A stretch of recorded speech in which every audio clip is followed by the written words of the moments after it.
د ولسي جرګې مالي او بودیجې کمیسیون وایي په واشنګټن کې د افغانستان سفارت له لوري د جوړ شوي دیوال په موضوع کې د شوي فساد د څېړلو لپاره بهرنیو چارو وزارت ورسره همکاري نه کوي. شاوخوا یوه نیمه میاشت مخکې په ژواک خبري اژانس راپور ورکړ چې امریکا کې د افغانستان سفارت 80 متره اوږد دیوال په 1.8 میلیونه ډالرو رغول شوی.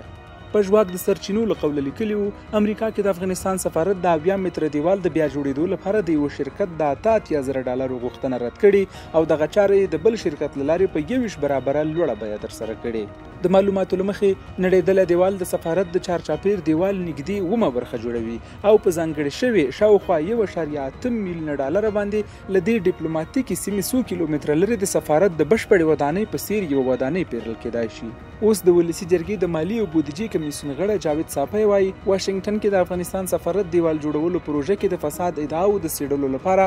د ولسي جرګې د پارلماني چارو وزارت له لارې بهرنیو چارو وزارت ته ورپېژندلی. خو یاد وزارت یې امریکا کې د افغانستان سفارت ته په معرفي کولو کې ځنډ او خنډ رامنځته کوي. نوموړی وایي له یوې میاشتې راهیسې د سفارت دیوال د موضوع څېړلو لپاره واشنګټن ته تللی خو د بهرنیو چارو وزارت له لوري تر اوسه په واشنګټن کې د افغانستان سفارت ته په رسمي ډول نه دی معرفي شوی. د ولسي جرګې د مالي او بودیجې کمیسیون لخوا په واشنګټن کې د افغانستان د لوی سفارت قراردادونو او دیوال د قضیې د بررسۍ او څېړنې لپاره رسما معرفي شوی یم.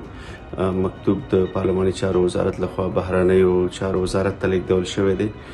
زه له تیرو 3 هفتو په واشنګټن کې منتظر یم ترڅو مکتوب رسما سفارت ته ولیږدول شي ولې متاسفانه د نامعلومو دلایلو له وجې دغه مکتوب لا هم سفارت ته نه دی لیږدول شوی